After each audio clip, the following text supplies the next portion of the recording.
ຫນွေဦးရဲ့လေယူးတွေဝေးတိုက်လာပြီးဗရောင်းနှံတွေတင်းပြန့်လာပြီးဆိုရင်ညီမတို့ရဲ့ရင်ခုန်တန်းဟာကြံစီကိုလှမ်းမြော်နေတတ်ပါတယ်။ကြံလို့ပြောလိုက်တာနဲ့ကျမတို့မျက်စိထဲမှာအလိုလိုပြင်းနေမိတာကမန္တလေးရဲ့အလားငွေငန်းစင်တော်ကားကြီးနဲ့အတူနိုင်ငံဆက်ဆိုင်တိခတ်လာတဲ့မြို့မတီးဝိုင်းပါပဲ။တကယ်တော့မြမသိန်းချန်နဲ့ဆရာကြီးမြို့မငိမ့်ဆိုတာခွဲခြားလို့မရတဲ့အမှုပညာအမွေအနှစ်တွေပါပဲ။ဆရာကြီးဟာမြမလူနေမှုဘဝနဲ့ကြံရဲ့အနှစ်သာရကိုသူ့ရဲ့တေးတန်စင်တွေထဲမှာအသက်ဝင်အောင်ထည့်သွင်းမိခဲ့သူပါ။ဆရာကြီးရဲ့လက်ရာတွေဖြစ်တဲ့ကြံမို့မန်းတောင်ရိတ်ခိုနဲ့တူးပို့စတဲ့သချင်းတွေဟာ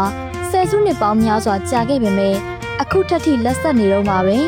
။နန်းမျိုးရိုးဟောင်းကြီးကိုနောက်ခံထားပြီးငွေငန်းစင်တော်ကားကြီးနန်းပေါ်ထွက်လာပြီးဆိုရင်တပြည်လုံးကကြံချစ်သူတွေရဲ့ရင်ထဲမှာအေးမြတဲ့ရေစက်တွေထက်ပိုတဲ့ကြည်နူးမှုမျိုးကိုခံစားကြရတာပါ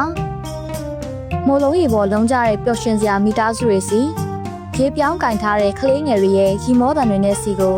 မြို့မရဲ့တေးတန်ကမြို့အနှံ့ပြန့်လင့်နေပါတယ်။ဆရာကြီးမြို့မငယ်ရဲ့ဂီတဟာကြံရဲ့ဝိညာဉ်ပါပဲ။သူ့ရဲ့သချင်းတန်မကြားရတဲ့ကြံဟာမြန်မာပြည်သူတွေအတွက်တော့တခုခုလိုအပ်နေတယ်လို့ခံစားရမှာအမှန်ပါပဲ။ဒါကြောင့်လေຫນွေဦးရောက်တိုင်းရေပတ်ခံထွက်တိုင်း